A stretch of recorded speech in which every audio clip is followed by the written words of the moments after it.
So hi everyone, welcome. Thank you for joining us today. I'm Elaine and I'm so excited to welcome our featured guest today who will be speaking to us all about how genetics guide mental health treatments. Dr. Robyn Murphy is a scientific advisor for DNA Labs, a practicing naturopathic doctor, public speaker and researcher, and she is passionate about educating both healthcare professionals and the public about how genetic predispositions can impact health and guide personalized treatment for mental, digestive, and hormone health for women. Dr. Robyn, I am so thrilled to have you here today. Thank you so much for joining us and for taking the time to be here. My pleasure. Yeah, I'm really excited to speak on the topic and share some valuable information with listeners out there. And I'm just amazed every day at kind of the research that we come across when it comes to genetics, how we can modify kind of our environment. And so I just like to share that information with people. Yes, I'm so excited to chat with you. I feel I have so much that I actually want to touch on with you today. So I'd love to just start off first with your journey. Can you take us back as to take us back to why and how you decided on this very specialized journey? And maybe just tell us a little bit why genetics specifically. Yeah, I think the journey, it's not as planned out as you would have thought. Right after graduating naturopathic medical school, I actually responded to just a free kit, and the company said, hey, do your genetic testing. And it was kind of an introduction to naturopathic doctors of kind of what genetics is. Once I got my results, I was amazed, first of all, about particularly the mental health aspect and the personality traits that can be inherited from our genes. So it gave me a lot of insight into who I am initially, which I just thought was just fascinating. So for example, I tend to run on a very high dopamine levels, which makes me really passionate about certain things. But on the other side, it can make me a little bit more sensitive to stress. And so learning these things about my genes, which we'll get into, it helped me to kind of mold and create certain habits around my life, going through my clinician's journey, through clinic, but also understanding my patients as well. So that's how I got into it. It was very serendipitous, I would say. So, from that initial meeting, I ended up working for the genetics company and helping to develop some of their clinical applications and protocols. Amazing. Yes, I'm so excited to dive into that specifically. How about let's start off first talking about nature versus nurture. The debate that I think has been around for quite some time, the question of whether our genes, which is our nature, or our environment, which is our nurture, is more important for determining our health. Can you talk to us a little bit about this? Yeah, well, that's a good introduction. So when we talk about nature, we're talking about our kind of genetic code. What's inherited, what are our traits, what are our tendencies that are inherited from our parents, from future generations, past generations, and how much is that kind of dictating our health? And the other side of that argument has to do with nature. So how much of the environment is really shaping who we are, shaping our health, shaping our diseases, and it's a very complex topic. But for example, when we look at, say, twin studies, people who have the exact same genetic blueprint, essentially, they grow up in different environments and they may have different personalities, right? At the same time, they may have similar traits that are kind of dictating how they're reacting, how they're responding, and how they're developing to the environment. So the answer, just from a simple standpoint, is it's both. We know that the genetics is helping to determine how our bodies are responding to our environmental cues. So how susceptible are we to stress? Are we at risk for, say, nutrient deficiencies, which are going to have an impact on our health long term? Particularly, we'll talk about mental health today. And when we know that information, that's when we can start kind of shifting the environmental traits. I say, it's the age of information, right? And there's so much good information out there, but how do people really know kind of what advice to follow? How do they know that advice is kind of the best advice for them? in order to kind of address their health or meet their health goals. Mhm. For our listeners today, just to give them some sort of background information, can you touch a little bit on the Human Genome Project, which I feel there was a lot of surprising science that came out of that. And I'd love it if you can just tell us a little bit about what it is and why it's important for the topic of genetics.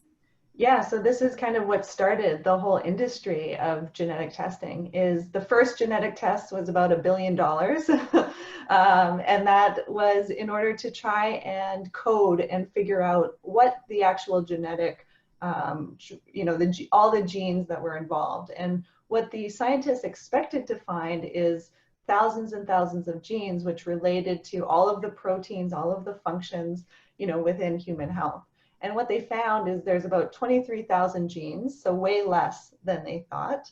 And that was kind of the beginning to all this research that was starting to get developed and uncovered about what these genes do, how do they interact with one another, and how can we kind of utilize this information in order to understand risk for disease, how we process drugs and pharmaceuticals, other traits like personality. So it started, as I said, about $1 billion, and over the last almost 20 years, that cost has come way down. And now we're seeing this explosion of all these genetic tests that are available direct to the consumer. So it's exciting because we get this technology that now we have access to, and all of this information that's kind of been developed over the past 20 years. And it's still going, really, to be honest. I really think we're still at the beginning stages as far as kind of what we know about our genetics. But for now, there's very interesting information and pieces that we can kind of pull out from that. Mm-hmm. I feel like that ties so nicely into the topic of epigenetics and how our genetic predisposition will often only manifest in the presence of certain environmental factors. Can you talk to us a little bit about this? I read recently the expression that genes load the gun, but environment pulls the trigger. Can you talk to us a little bit about that? Yeah, if I'm not mistaken, I think it was Jeffrey Bland that said that.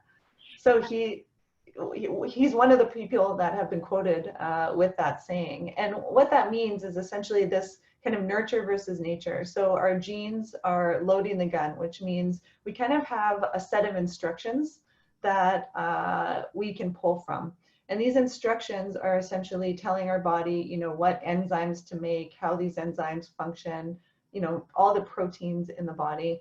And when it comes to epigenetics, these are changes that can occur to the DNA, not the actual genetic code itself, but these, we can kind of think of it like chemicals or cellular scars that happen to our DNA. So it's changes to how the DNA gets expressed.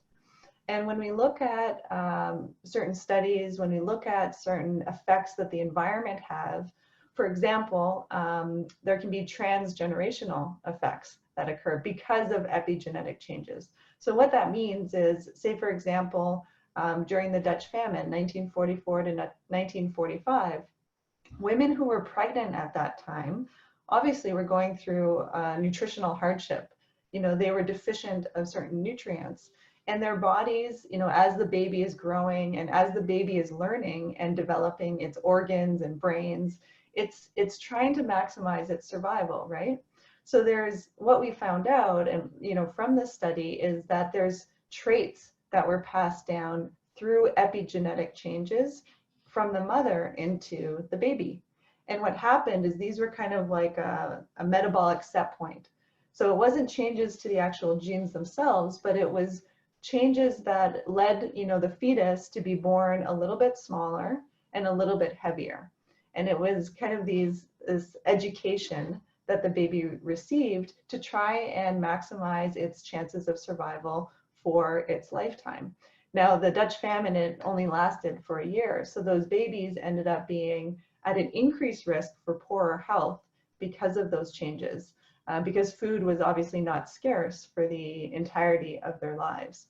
So that's kind of some of the examples that can occur. And some interesting research looking at, say, antidepressant use with mothers when they're pregnant.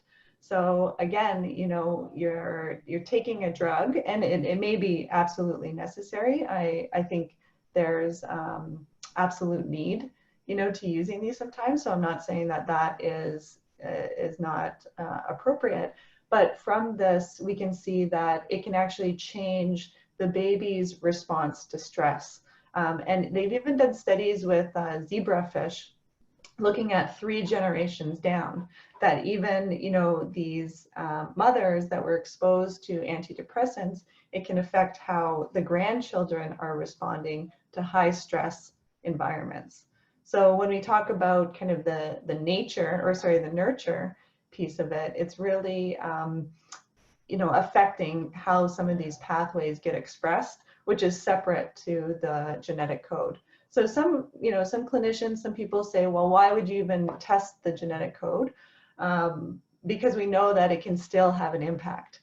And unless you're testing the epigenetics as well, which right now the technology, I would say it's accessible, it's available to people, but it's still cost prohibitive. And we still don't know, you know, that right now they're testing, say, white blood cells and looking at the genetic code, but we don't know how that translates to sort of brain cells or heart cells or other, you know, areas that which could have epigenetic changes. So I think for now, what's available, it's good to know kind of what is your instructions, what's your manual, and then what's the environment. Let's look at the symptoms. Let's look at, you know, some of the diseases that we're dealing with to see how we can kind of predict what your, you know, what's affecting your health. Mm-hmm.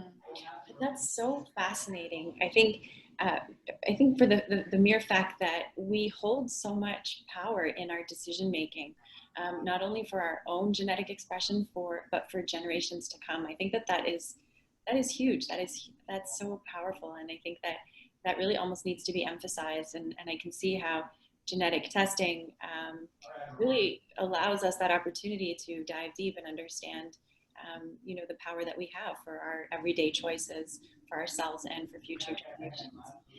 I was going to touch on genetic testing a little bit later, but I feel like this is such a nice way to tie into it right now. I can almost hear the listener thinking, you know, like I want to do genetic testing, but I'm a little scared because I think if I find out what's my genes, you know, the limitations of my genes, that might deter them from actually testing. I know myself, I've never done a genetic test before, but I really want to, and especially after— Lane, you have to do it. You just got to dive in. I hear this all the time.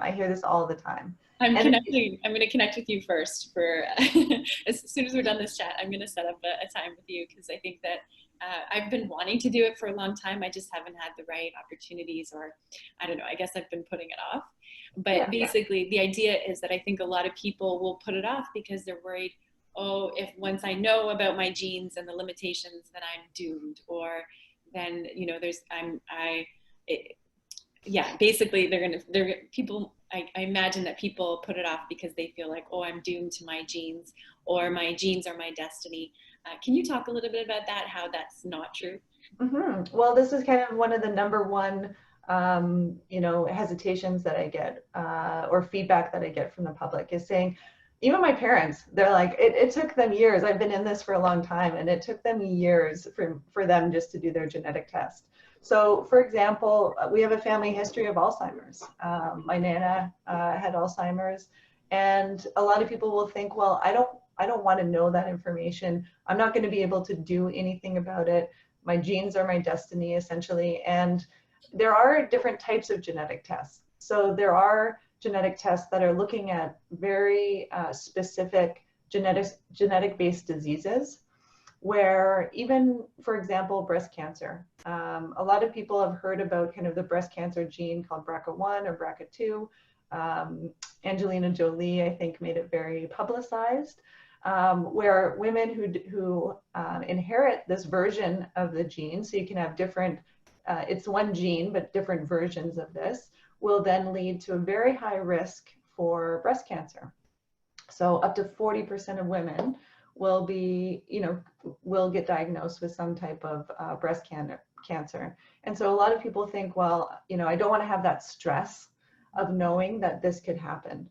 And there's a few different ways to look at this. You can say, well, I don't want to know, but what I think is very interesting is 60% of those women do not get breast cancer.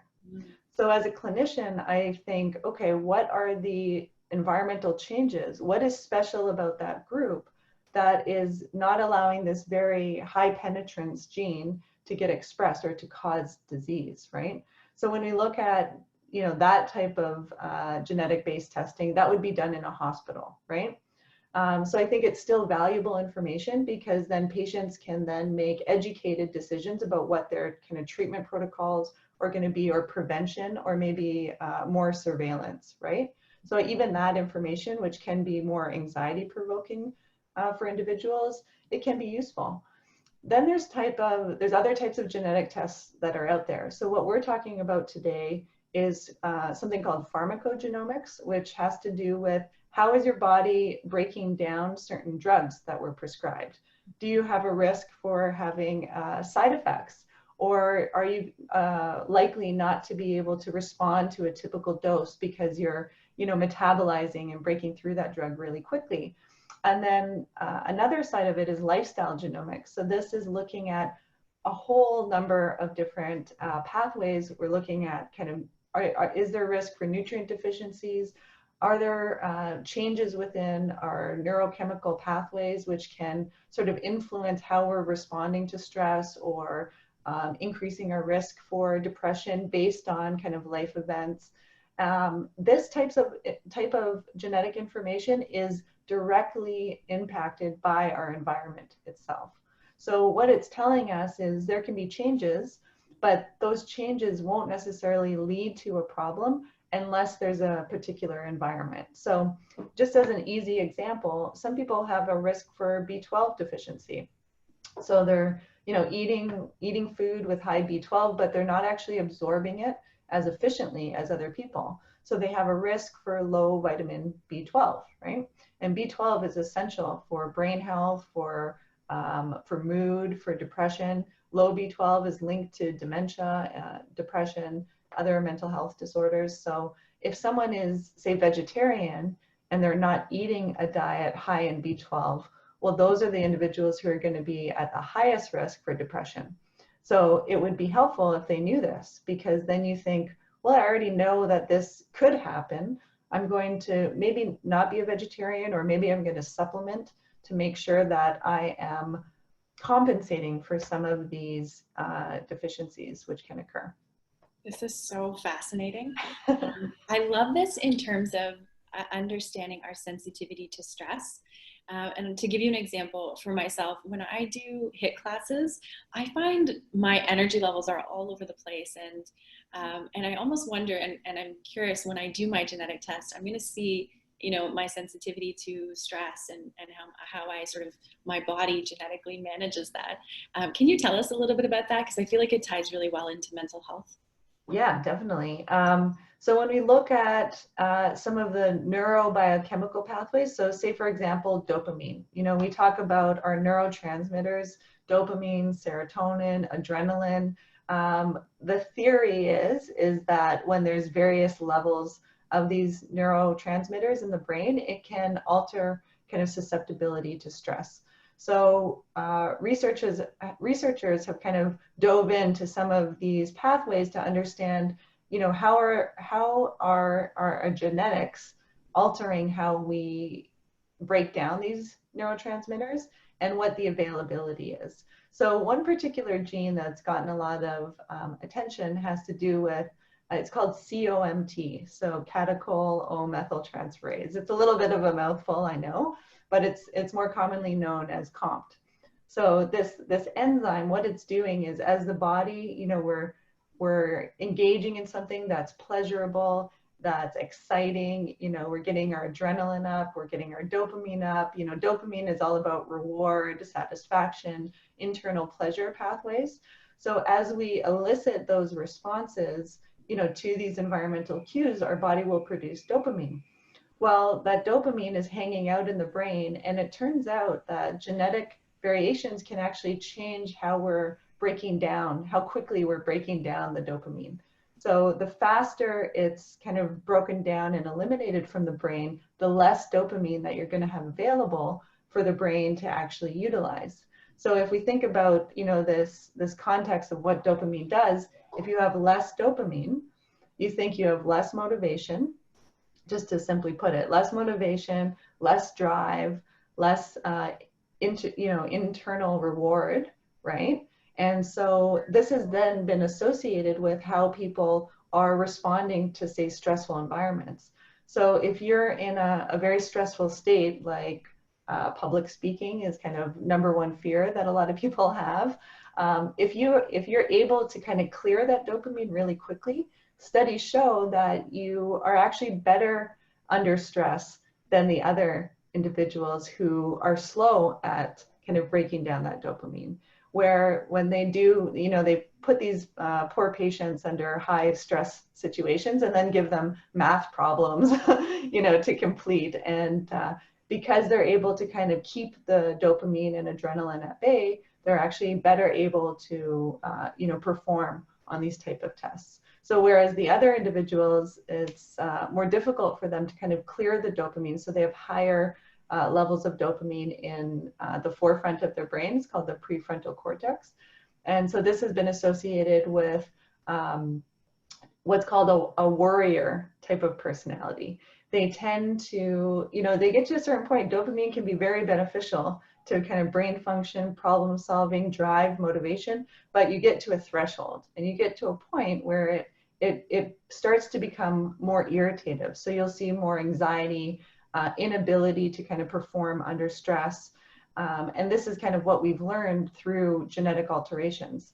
So we can actually use that information and say, okay, how can I predict, what is going on in your brain when you're under this type of stress? Are you a worrier? Are you someone who kind of ruminates, can kind of get latched on to ideas, get into that high cortisol, high sort of anxiety state?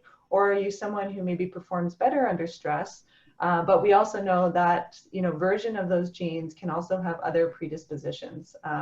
For example, late onset depression. So depression later on in life, say, 65 and above. So that's kind of some of the information that we can start to glean about mental health, and then how to address it, right? So as a clinician, there's different ways that I would approach that with patients. So if someone is kind of erring more on the side of worrying more, they can't clear the dopamine, I would focus more on, say, B vitamins to help with the metabolism of dopamine. I would support their, vitamin C, which we know can protect the brain from high dopamine levels. And then focus on, there's even studies looking at different types of CBT. So these individuals do better on non-exposure based CBT. So you'd be focusing on different types of therapies for them as well. Oh, this is amazing. Thank you. I get excited. I get excited listening. I could obviously talk about this for days, but I hope that's kind of valuable for listeners to start understanding, how this information is utilized. If I can go on, there's another gene that I would love to talk about. Absolutely, please. I would love for you. And I find this one really interesting. It has to do with, it's called brain-derived neurotrophic factor. So it's a growth factor that's responsible for creating new little connections in our brain. So it's for memory, it's for learning, but it's imperative, and studies have shown that if someone has low BDNF levels or these brain-derived growth factors, they're actually, it's susceptibility to higher or depression, right? Higher risk for depression. And so there's actually different variations within our genes that can predispose individuals to having lower BDNF. And so what that would mean is they, when they do studies in brain scans, they show that a particular area in the brain called the hippocampus. So this is for memory. And there's studies looking at stress-induced hippocampal atrophy, meaning that the hippocampus is smaller. And when the hippocampus is smaller, that's associated with depression. So these individuals who have a tendency for lower BDNF or growth factors have a higher risk for depression. And we also know that there's a link to people with neurodegenerative diseases as well, things like Alzheimer's and dementia. So if you can't, produce as much growth factor, kind of inherently, then it can increase your risk for things like depression. And we're even, looking at how that relates to risk of Alzheimer's as well. And so even from a motivational standpoint, we see that it can affect individuals' motivation, that internal motivation to exercise. And what we do in our test is we look at, okay, well, we know this is very interesting, but how can we support our community to overcome this, right? And so we know that these individuals will do better if they're exercising in a group. They have a personal trainer for accountability. So now we're creating the appropriate environment to encourage someone to produce more growth factors. So it's not that they can't produce it, it's that kind of they have this tendency to have lower levels. So there's ways that we can increase it. And that kind of gets into kind of the lifestyle strategies that by knowing this information, we can then support them. So there's lots that we can do to increase our growth factors in our brain. Things like intermittent fasting, even nutraceuticals like curcumin, resveratrol, anthocyanins. These are found in turmeric, red grapes, as well as blueberries. All of these have been shown to increase BDNF.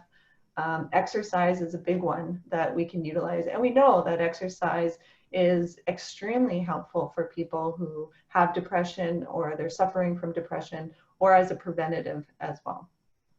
Incredible. Thank you for sharing that. You're very welcome. So valuable. I love it. Thank you. I'm so curious because I find, meditation, obviously, I mean, it's been around for a long time, but do you know of any scientific research or that supports meditation in terms of genetic expression and the epigenetics of it? Or can you talk a little bit about that? Because I think that, meditation, I think, is becoming more and more popular, but to have that supporting science behind it, I think would be incredible to know about.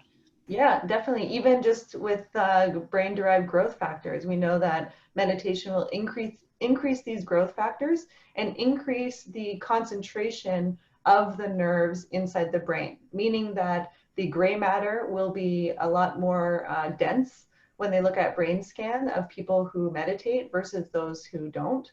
And so what that's telling us is it's helping to secure and strengthen the connections within the brain. It helps with integration, emotional integration as well. And then when we look at epigenetic modifications, so we know that meditation within itself will downregulate hundreds of genes that are associated with the onset of diseases, where it'll upregulate other pathways that are known to help with survivability or mortality. And then there has been a few studies looking at kind of epigenetic changes, as well as something called telomeres. So telomeres are kind of at the end of our genetic string. It's kind of what determines our cellular age. Every time a cell divides, it shortens the telomeres. And there's been studies looking at how kind of meditation can help to kind of slow that process down. So essentially what that translates into is we're slowing aging down.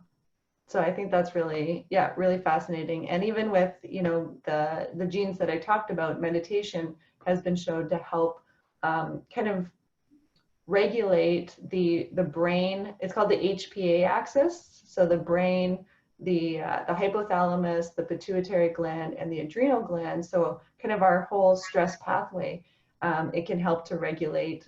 So we have the appropriate signals going in between those pathways, which can get disrupted in individuals with depression, with high stress, chronic stress, where, this is another reason I got into kind of mental health with my practice, is because I saw the effects of people who are under chronic stress their whole lives. And it's now become a norm, and it's creating such dysfunction within the body. We see changes with our hormones. We see changes with our digestive tract, susceptibility to infections. All of this can be, affected by long-term stress as well.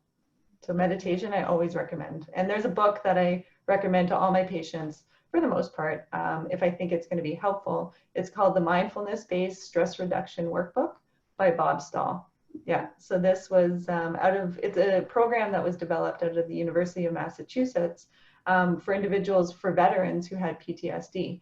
And they taught them mindfulness and this meditation strategy. And by the end of the 5 weeks, they had 80% of their symptoms had reduced. Amazing. Yeah, it's incredible. Yeah. So let's circle back to genetic testing, because I think we're all kind of on our seat right now. I think we're all sold on the idea in terms of, in terms of understanding our genetic makeup. But what does it mean to test our DNA? Who can benefit from this? And what would it look like what would that process look like from start to finish? Mm-hmm. So as far as what does it mean, when we're testing our genes, our genetic code is, or genes, and we call our genome, is made up of a genetic code. So that's 4 letters, A, C, T, and G. And the actual test itself is going into a known gene. It's going and identifying what's called a SNP. So a change that occurs within our genes. And this change or mutation is passed down through generations. And so we know that this change can cause an effect, a clinical effect in that particular gene, whether it's an enzyme or a transporter. So the genetic test is actually going in, looking at your DNA and giving you the sort of code of what versions of these genes that you have. So if you want to get into the details of a genetic test, what you'll see is all of these numbers with all of these letters, and it'll say whether it's an A or a T. So that's kind of the technical side of it. And then when you get your own test done, it tends to be just a buccal swab. So it's just cheek swab that you spit, you don't spit into it too, but you just wipe the cheek that provides cells, which contains all of your DNA. So then that DNA will get analyzed. We have a company here that I work with called DNA Labs Canada, based out of Toronto. So you'll send the sample to them if you're in Canada. In the US, you'll send it to the US location. And then it gets sent to the lab, and a report gets spit out a couple of weeks later. And from that report, you don't need to be a geneticist. You don't need to understand the science behind the genes. What it's going to tell you is kind of give you an outline based on what is the outcome of those genes. What are you at risk for low B12? Are you at risk for low omega-3s? Do you have the worrier or the warrior gene? And then it's going to give you some kind of advice based on your genetics, what you need to do. So that's kind of the process. And then there's 2 different tests I think it's important for the community to know about. One is the lifestyle standpoint. So it looks at, are you a worrier? Are you a warrior? Kind of those mood related genes. It looks at risk for certain nutrients like vitamin D, B12, omegas. All of those, if they're deficient, have an association and can contribute to depression. On the other side of that, there's what's called pharmacogenomics. So this is same process. You're just going to get a cheek swab, and it's going to go through and look at the enzymes typically found in your liver, of how well you break down some of the pharmaceutical drugs that are commonly prescribed. And I think this is a really undervalued or under-noticed area when it comes to mental health. There are some studies that are starting to be done with, say, CAMH, where they're looking at how can we predict the response, and how can we predict if there's going to be side effects for certain people. So right now, a drug is given, and there's going to be kind of a regimen that's followed. Someone comes in, they have depression, we're going to start with drug A. And there's no real way that they're going to understand, are they at risk for a side effect? Is this the appropriate dose? It's kind of same dose for everybody, and then let's see what happens. And especially when it comes to antidepressants, there's a very high rate that they don't work the first time. So about 50% of people won't respond to that. And part of the reason can be that they're at risk for, say, side effects of that drug. They're not breaking it down as quickly, and so the actual level within the blood becomes toxic. And so they could be having a reaction to the medication. But the difficult part as a physician is knowing, is this a side effect to the drug? Is this a reaction because of the depression? Or am I not providing enough of the drug in order to treat the symptoms and get a response, or is this they're not responding to this? And that whole process takes about 6 weeks. So with pharmacogenomics, you can actually kind of predict, what is the best drug, at least to avoid, right? And what would I start with? And so there's guidelines from, it's called CPIC, but there's guidelines on how to dose certain drugs and what the alternatives of those drugs would be. So what we're seeing with some of the clients is that either they've gone through that process where it's been a couple of years of trying to figure out what the appropriate drug is, and then we do the genetic test and it says, yep, exactly, like you should not have done those 5 drugs that you started with. And then there's other people who just kind of use this before going to their doctor to kind of help guide treatment as well. Thank you so much for sharing that. That's all so much detail, so much valuable knowledge in what you just shared. For the listener who's thinking right now, okay, I want to take the next step, maybe do the genetic testing or even connect with you. What's the best way that they can connect with you at this time? Mm-hmm. Yeah, so you actually don't need a prescription to get access to these tests. So you can just go to DNA Labs Canada. And if Aaron or somebody can type in the link to the chat, I think that would be a really good way for people to connect.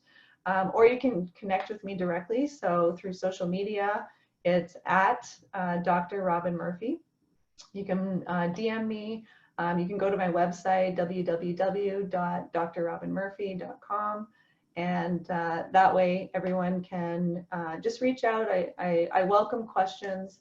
And I'm happy to connect people with the labs in order to get access to this type of testing. Dr. Robyn, thank you so much. The work that you're doing, I think, is so, so important. Thank you so much for being on the call with us today. Thank you for sharing all your wisdom. Yeah, thank you so much. You're so welcome.